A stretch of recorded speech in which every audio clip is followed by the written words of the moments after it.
Mayong buntag. I am very much honored to have you here in Panimbayas sa Kabuntagon. I'm more honored. Sorry po, na-disturb po kayo. Okay, you are a multi-talented actor, filmmaker, director, composer. Nasa iyo na nga lahat eh. How did you manage? Tumatanggap din po ako labada. Okay, laundry po. Okay, what are your secrets na narating niyo po itong mga success? I mean, you were on top of this all. Ano po yung mga sekreto po ninyo? I think prayers. Mhm. And lahat naman ito gift lang naman ng Panginoon. It's all glory to God. Siya naman na may bigay ng talent and He put me at the right place at the right time. Kaya na-achieve ko yung mga gusto ko ma-achieve. Have you been dreaming of being on top before? No, ako lang, ang gusto ko lang, pagharap ko ng camera, I would be able to deliver kung ano yung nararapat at magampanan ko how the producer pay me, dapat hindi ko siya ma-shortchange. Aha. 'Di ba? I could perform well. Ginawa lang yung best mo po. Oo, at mapabilib ko siya na at least hindi niya makita na binabayaran ko malaki to si Cesar, pero 'di ba? Hindi ko nakikita yung binayad ko eh. So I always give my best. Best na po yung ginagawa ninyo. Oo, hindi ako nagsasettle doon sa pwede na yan. No? Okay, while you were on top, while you were on fame, ano po yung na-realize niyo na top 3 things na you value the most? Unang-una, pag naka-receive ako ng award, ang lagi kong iniisip, I have a lot of growing up to do. Mhm. Marami pa akong dapat kainin bigas, marami pa akong dapat pag-aralan. Hindi ko iniisip na ako'y umangat. Iniisip ko, kailangan magsikap pa ako. That's my attitude. Okay, yun lang po talaga. Okay, tell us your top things in life na parang, can you share to us your secrets? Kasi po busy po kayo. And marami pa mga challenges pag nandyan po sa showbiz. Tell us your secrets on how did you rise above these challenges and trials?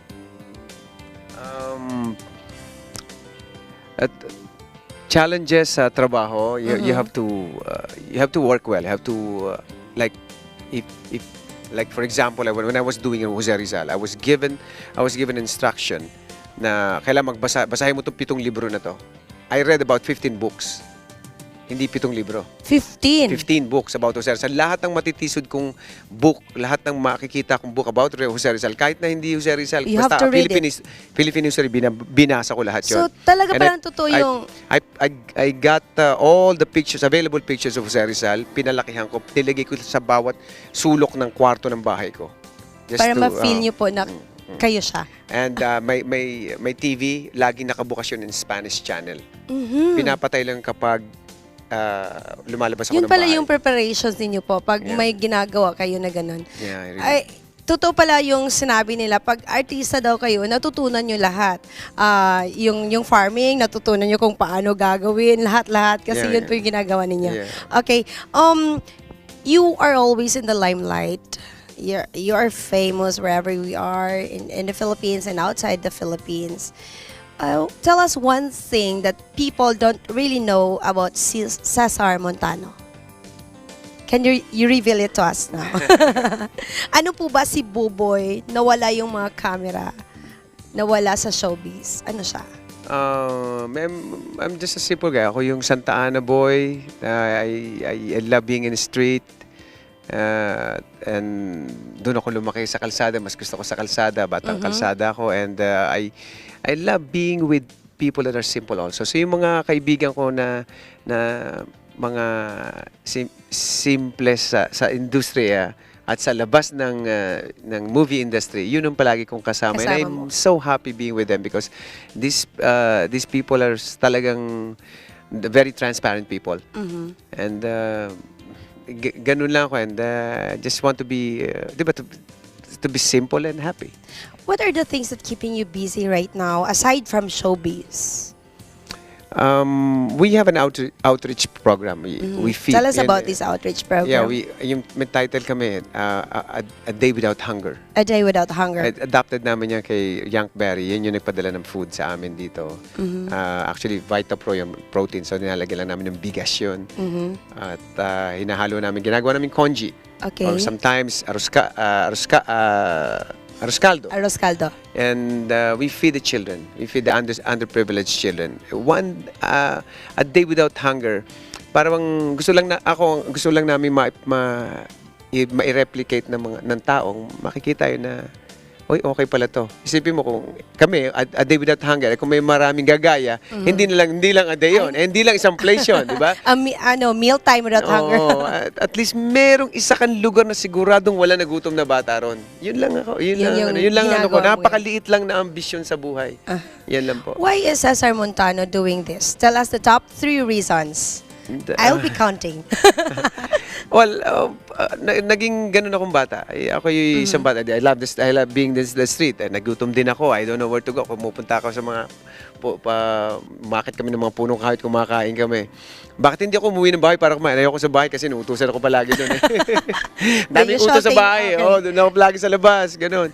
Kaya ang tawag sa akin ng tatay ko, dead end kid. Dead end. Ako yung pinakamabahong bata, pinakamadungis na bata makikita mo sa kalsada.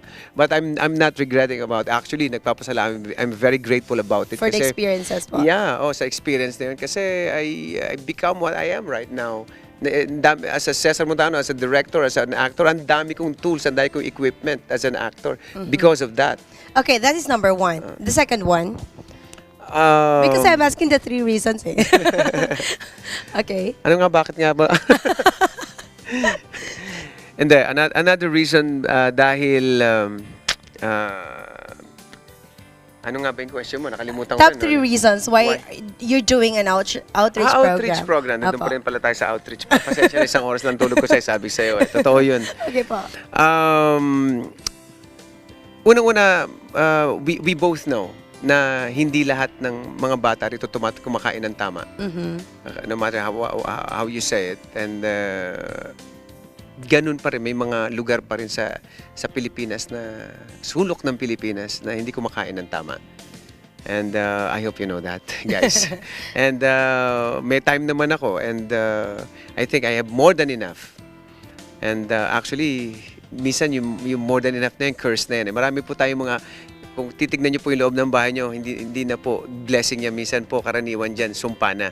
Minsan yung having more pillows, more food, more shoes, more pair of shoes, more bags, hindi na po ano yan, curses na yan. May mga marami pong mga batang Wala talaga. Wala tayong kailangan pa kayo Nangangailangan na. talaga. Minsan, you have to think twice before you buy things also. You are so busy dealing with your own life, with your ministry, with your friends, with your family. What is this thing that made you able to realize how God takes care of you? Or how do you feel that God has took care of you? I eat 3 times a day. Uh-huh. I have beautiful children.